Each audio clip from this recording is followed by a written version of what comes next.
ఎన్నికల విధుల్లో భాగంగా పోస్టల్ బ్యాలెట్ తీసుకున్నటువంటి కదిరి నియోజకవర్గ ఉద్యోగస్తులందరికీ నమస్కారం తెలియజేస్తున్నాను. పెద్దలారా, ఒకసారి ఆలోచించండి. ఉద్యోగస్తులకు మంచి చేస్తాము, సిపిఎస్ని రద్దు చేస్తాము, ఉద్యోగస్తులకు అనుకూలంగా పరిపాలన అందిస్తాము అని చెప్పి అధికారంలోకి వచ్చినటువంటి వైఎస్ఆర్ కాంగ్రెస్ పార్టీ ఈరోజు ఉద్యోగస్తులకు విస్మరించింది.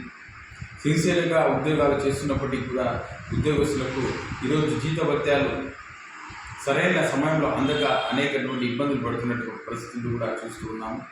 దానికి తోడుగా తెలుగుదేశం పార్టీ కూడా ఈ యొక్క ఉద్యోగస్తులకు చేసింది శూన్యము. కాంగ్రెస్ పార్టీ అధికారంలో ఉన్నప్పుడు ఉద్యోగస్తులందరికీ కూడా జీతాలను మంచి పర్సంటేజ్ను పెంచి వాళ్ళకు అందరికీ కూడా మంచి చేయడం జరిగింది.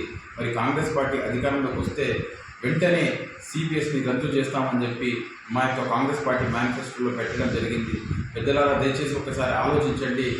కాంగ్రెస్ పార్టీ అధికారంలోకి వస్తేనే ఉద్యోగస్తులకు మేలు జరుగుతుంది అంటే విషయాన్ని దయచేసి గ్రహించాలని చెప్పి మిమ్మల్ని కోరుకుంటూ, కాంగ్రెస్ పార్టీ అభ్యర్థి అయినటువంటి నాకు హస్తం గుర్తుకు ఓటు వేసి వేయించి అఖండమైనటువంటి మెజార్టీతో నన్ను గెలిపించాలని, నాకు తోడుగా ఉండాలని చెప్పి మిమ్మల్ని అందరినీ కూడా వినయంగా కోరుకుంటూ, అదేవిధంగా ఇండియా కూటమిని కూడా మీరు బలపరచాలని చెప్పి తెలియజేసుకుంటూ మిమ్మల్ని అందరినీ కూడా అభ్యర్థిస్తున్నాను.